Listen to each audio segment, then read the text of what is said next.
दोस्तों नमस्कार, मैं हूं विनीता यादव और आप देख रहे हैं न्यूज नशादत हर खबर की। कई मंत्री को हटाने की तैयारी शुरू हो चुकी है। बड़े मंत्रालयों पर संकट चल रहा है।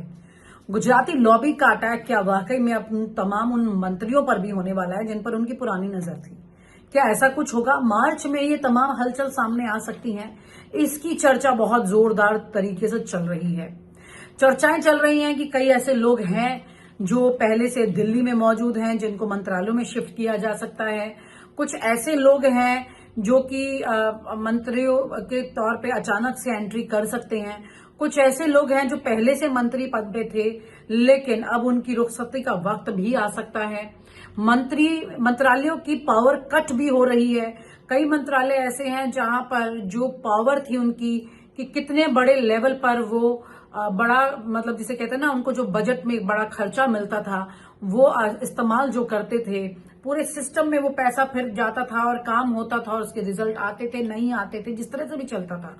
तो अब इन सब चीजों को कट शॉर्ट करने की कोशिश की जा रही है। कहने को तो कोई ये कह सकता है कि अच्छा है मोदी जी ने नकेल कर दी है, लेकिन वहीं पर दूसरी तरफ बात ये भी निकल के आती है कि क्या वाकई में नकेल कर दी है या फिर पावर कट यानी कि बजट कट कर करके एक बजट एक तरफ सेंट्रलाइज्ड हो रहा है। ये बजट अगर एक ही जगह पर सेंट्रलाइज्ड हो जाता है तो क्या वाकई में उन मकसद तक जा पाएगा जहां पर जाना चाहिए था? और बजट कटौती का मतलब क्या है? पश्चिम बंगाल को भी जैसे राज्य में चुनाव है लेकिन उन्होंने कुछ भी नहीं दिया। ऐसी परिस्थिति में भी तमाम चीजें चल रही हैं। बड़ा सवाल ये उठता है कि क्या वाकई में इन मंत्रालयों की जो बदले जाएंगे, यूपी चुनाव भी है अगले साल में, उत्तराखंड में भी चुनाव है अगले साल में, मतलब अगले साल में क्या ये समझिए कि अगले साल की शुरुआत में चुनाव हो जाएगा जनवरी फरवरी में, और मार्च तक तो आपको परिणाम सब सामने आने लगेंगे, तब तस्वीर साफ हो चुकी होगी। तो ठीक है, एक साल के अंदर बहुत कुछ बदलने वाला है। इन तमाम राज्यों में चुनाव है। पश्चिम बंगाल का चुनाव इस बीच में हो चुका होगा, असम का हो चुका होगा।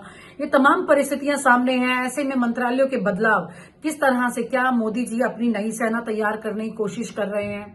क्या नए लोगों को मौका इसलिए दिया जा रहा है कि समझने में वक्त लगेगा? पुराने पहले से समझ चुके हैं। जो समझ चुके हैं उनको ज्यादा समझाने की जरूरत नहीं है, दूर रखने की जरूरत है। आइए बात करते हैं डॉक्टर सीपी राय से और समझते हैं इस पूरी प्रक्रिया को।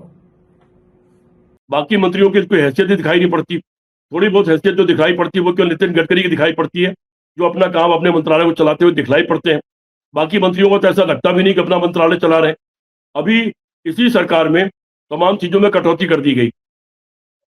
राहुल गांधी ने पूछा है, कई मंत्रालयों के कामों में कटौती कर दी गई, उनके पैसे में कटौती कर दी गई, खर्चा नहीं हुआ। तो राहुल गांधी ने पूछा भी है कि आखिर वो मंत्री कर क्या रहे थे, वो अपने मंत्रालयों के लिए लड़े क्यों नहीं, अपने मंत्रालयों के डिमांड्स को उन्होंने रखा क्यों नहीं।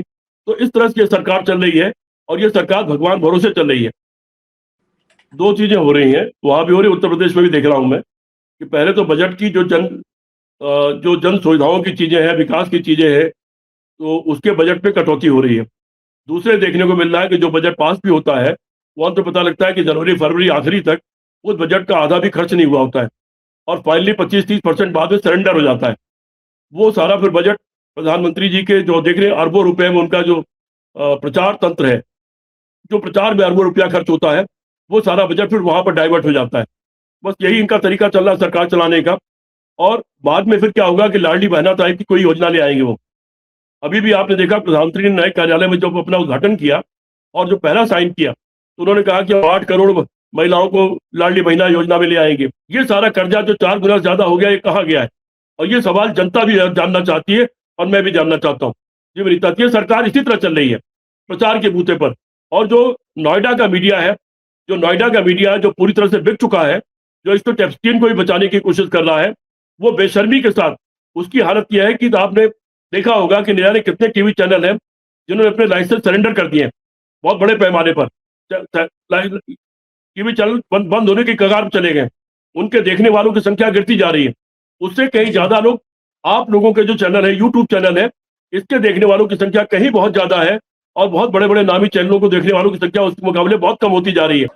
नितिन नवीन को बना करके क्या इन्होंने टेस्ट एंड ट्रायल लिया है कि जब कोई इसको ऑब्जेक्ट नहीं कर पाया है तो अब इनके हाथ और खुल गए हैं भाई? अगर देखा जाए तो वो दो मजबूत लोगों के हाथ जो कि इस देश में इस वक्त सारे फैसले ले रहे हैं ये कि अब आप आगे कुछ भी कर सकते हैं, तमाम बड़े मंत्रियों को भी चेंज कर सकते हैं क्या? बिल्कुल बिल्कुल ऐसा हो सकता है। दूसरी बात विनीता, अगर यही भारतीय जनता पार्टी सत्ता में नहीं होती और तब इन्होंने नितिन नवीन को बनाने की कोशिश की होती, तो बहुत विरोध हुआ होता और तमाम तरह की चर्चाएं होता कि बैठक बुलाया जाए, सम्मेलन बुलाया जाए। क्योंकि भारतीय जनता पार्टी सत्ता में है, प्रधानमंत्री बहुत ताकतवर होता है और प्रधानमंत्री गृहमंत्री दोनों ने सत्ता पर, आरएसएस पर, बीजेपी पर, पार्टी पर, सब चीजों पर एक क्षेत्र कब्जा कर रखा है। तो एक भय भी होता है, एक डर भी होता है और अपनी राजनीति समाप्त होने का डर भी होता है। तो उससे बचने के लिए जो लोग बहादुर नहीं होते हैं, फिर उससे बचने के लिए चुप्पी लगा जाते हैं। ये उस तरह की चुप्पी मुझे समझ में आ रही है।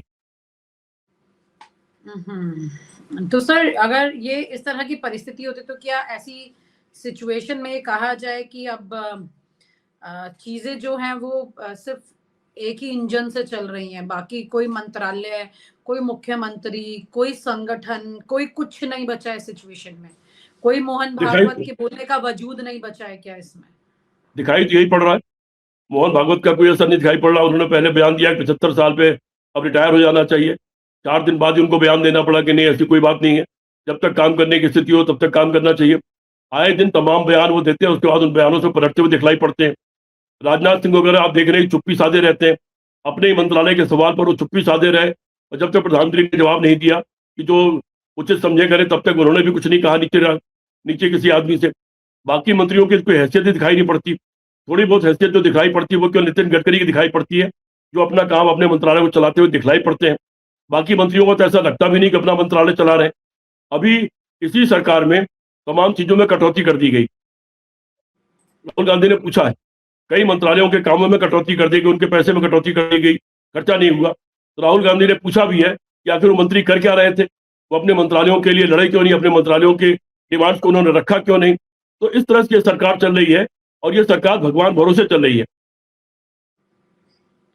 मतलब मंत्रालयों के बजट कट रहे हैं यहाँ पर, और वो बजट ये खुद डायरेक्ट अपने आप डिसाइड कर रहा है पीएमओ की किधर से किसको कितना जाएगा, और मंत्रालय अब डिसाइड नहीं कर रहे। यानी कि मंत्रालय जिनकी जिम्मेदारी है देश में लोगों तक ये तमाम काम करने की जिम्मेदारी है कि पहुंचाने की, वो जैसे मान लीजिए अगर हम हेल्थ का ही मंत्रालय उठाते तो हेल्थ व्यवस्थाएं जो है स्वास्थ्य की वो सारी सही तरीके से पहुंचे, उसका बजट एक एलोकेट किया जाता है जिसको कि मंत्रालय सुनिश्चित करता है कि लगे ये बजट पूरा लोगों में जाकर के। अब यहाँ पता लग रहा है वो बजट काट दिया है। बजट काट दिया इसका मतलब ये दो हुआ है कि वो बजट कहीं और से किसी और चीज में एलोकेट किया जाएगा जो कि पीएमओ के डायरेक्शन से होगा। दो चीजें हो रही हैं, वहां भी हो रही, उत्तर प्रदेश में भी देख रहा हूं मैं कि पहले तो बजट की जो जन सुविधाओं की चीजें हैं, विकास की चीजें हैं, तो उसके बजट पे कटौती हो रही है। दूसरे देखने को मिल रहा है कि जो बजट पास भी होता है, वहां तो पता लगता है कि जनवरी फरवरी आखिरी तक उस बजट का आधा भी खर्च नहीं हुआ होता है और फाइनली 25-30% बाद में सरेंडर हो जाता है। वो सारा फिर बजट प्रधानमंत्री जी के जो देख रहे हैं अरबों रुपए में उनका जो प्रचार तंत्र है, जो प्रचार में अरबों रुपया खर्च होता है, वो सारा बजट फिर वहां पर डाइवर्ट हो जाता है। बस यही इनका तरीका चल रहा है सरकार चलाने का। और बाद में फिर क्या होगा कि लाडली बहना टाइप की कोई योजना ले आएंगे वो। अभी भी आपने देखा प्रधानमंत्री ने नए कार्यालय में जब अपना उद्घाटन किया और जो पहला साइन किया, तो उन्होंने कहा कि 8 करोड़ महिलाओं को लाडली बहना योजना में ले आएंगे। तो ये फ्री का बांट करके उसके नाम पर वोट लेना, वोट खरीदना और बेचना, ये जो नई रणनीति इन लोगों ने देखी है, तो बहुत सारा बजट उसके काम आ रहा है। मेरा सवाल तो इससे बड़ा एक और है। वो सवाल यह है कि जब सारे प्रधानमंत्रियों का 2014 तक का कर्जा केवल 54 लाख करोड़ था, तो वो सारा कर्जा 2.25 लाख 100 लाख करोड़ से ज्यादा क्यों हो गया? आखिर इस दौरान आपने क्या किया? कितने भाखड़ा नंगल बांध बनाए, कितने एचएल बनाए, कितने आपने एम्स बनाए, सचमुच वाले बड़े बड़े एम्स बनाए, कितने बड़े कारखाने लगाए, कितनी स्टील अथॉरिटी ऑफ इंडिया लगाई आपने, कितना गेल बनाया, कितना सेल बनाया। ये सारी चीज अगर नहीं बनाई है तो फिर ये सारा कर्जा जो 4 गुना ज्यादा हो गया, ये कहाँ गया है? और ये सवाल जनता भी जानना चाहती है और मैं भी जानना चाहता हूँ। जी वनिता, ये सरकार इसी तरह चल रही है प्रचार के बूते पर। और जो नोएडा का मीडिया है, जो पूरी तरह से बिक चुका है, जो इस तो टेप्स्टीन को भी बचाने की कोशिश कर रहा है, वो बेशर्मी के साथ उसकी हालत यह है कि आपने देखा होगा कि न जाने कितने टीवी चैनल हैं जिन्होंने अपने लाइसेंस सरेंडर कर दिए हैं बहुत बड़े पैमाने पर। टीवी चैनल बंद होने की कगार पर चले गए, उनके देखने वालों की संख्या गिरती जा रही है। उससे कहीं ज्यादा लोग, आप लोगों के जो चैनल है, यूट्यूब चैनल है, इसके देखने वालों की संख्या कहीं बहुत ज्यादा है और बहुत बड़े बड़े नामी चैनलों को देखने वालों की संख्या उसके मुकाबले बहुत कम होती जा रही है। चैनल बंद होने के कगार पर है, लेकिन उसके बावजूद भी वो अपनी पत्रकारिता के धर्म का निर्वाह नहीं कर रहे हैं। और आप हमसे जुड़े रहने के लिए सब्सक्राइब करें YouTube पर, फॉलो करें Twitter पर और लाइक करें Facebook पर। और ज्यादा जानकारी के लिए आपको टाइप करना होगा सिर्फ न्यूज नशा।